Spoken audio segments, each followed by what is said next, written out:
Howdy, seventh grade. That was a really lame introduction to this, but happy Friday. Yay.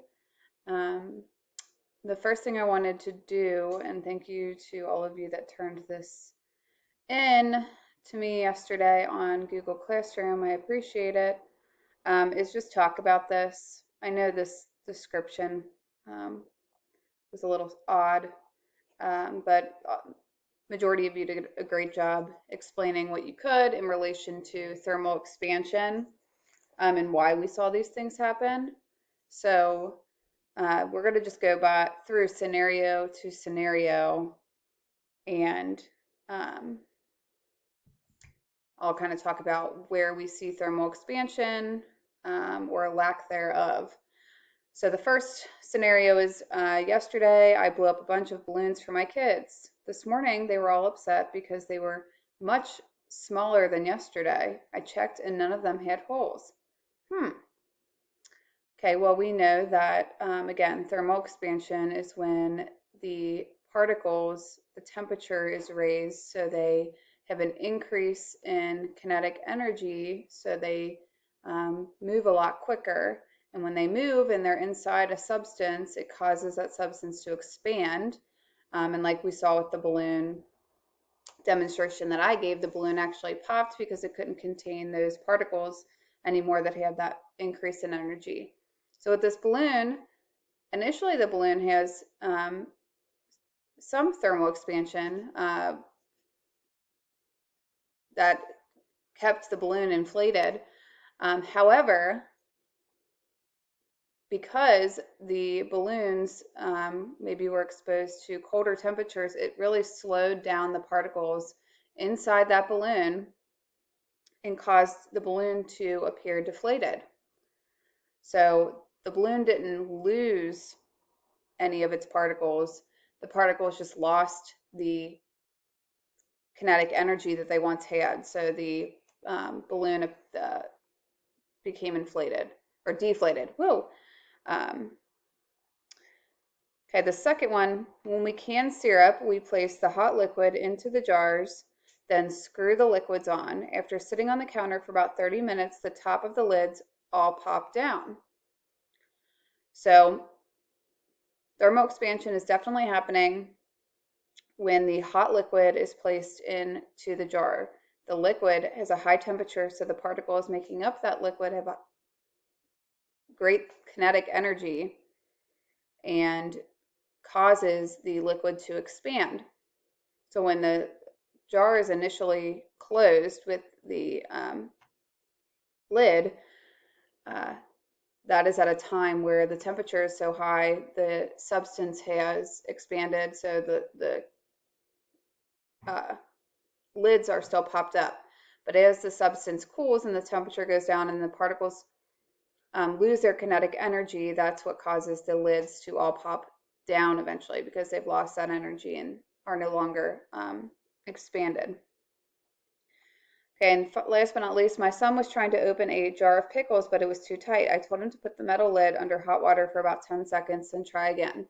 This time he was able to open it. So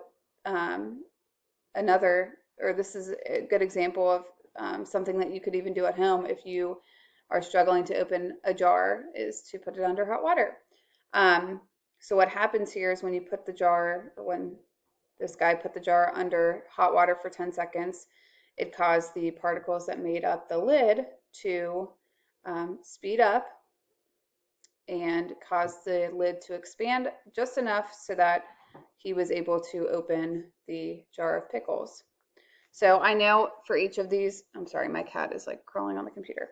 For each of these, it asks you like what state of matter is being affected. So this first one, we're looking at a gas that's being affected by thermal expansion and lack thereof.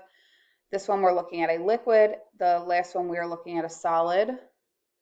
And we already kind of talked about how heating and cooling cause change. So if you have any additional questions on this, please email me. But I think everyone did pretty well.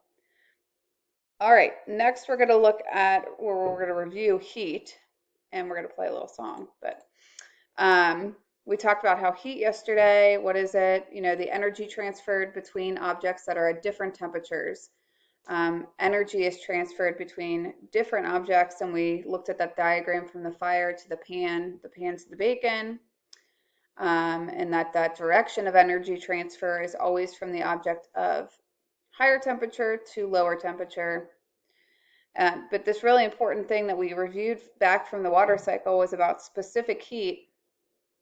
Remember, substances that have a high specific heat, like water, require a lot of energy to show an increase in temperature. So they need a lot of energy, they need a lot of energy to get their particles moving quick enough to actually show some sort of temperature change. So that's why water, it's really important that it has a high specific heat, because if not, it would be really difficult to keep water on Earth.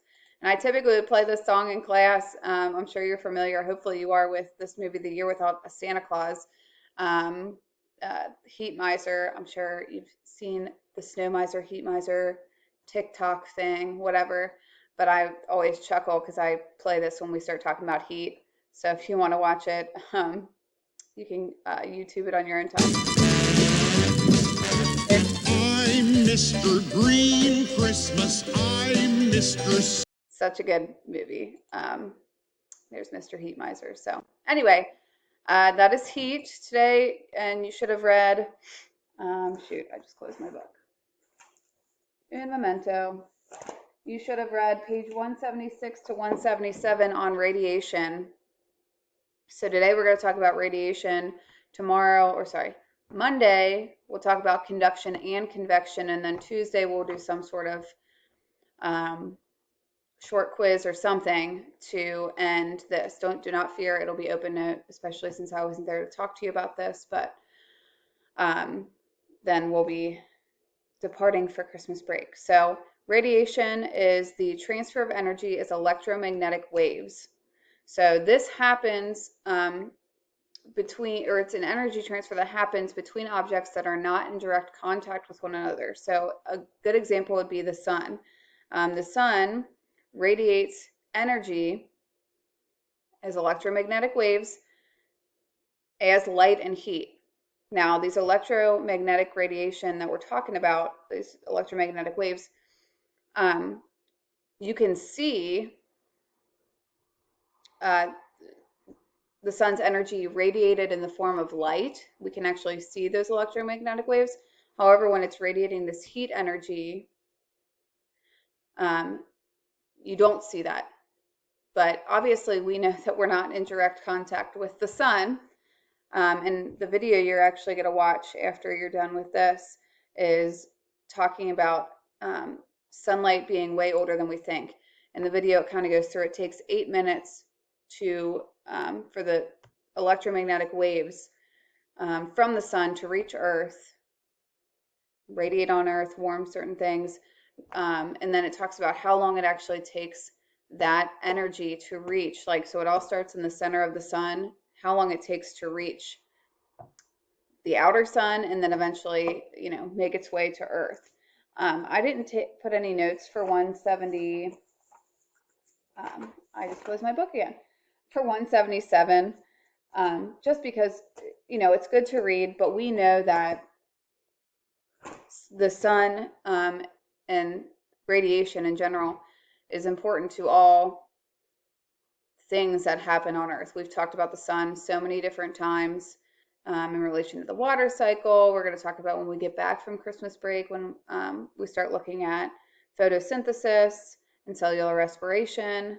All of these things would not happen without radiation or the sun. So anyway, if you have any questions for me, feel free to email me. I miss you guys a lot. So have a great weekend, and I will see you, quote unquote, on Monday. Bye, guys.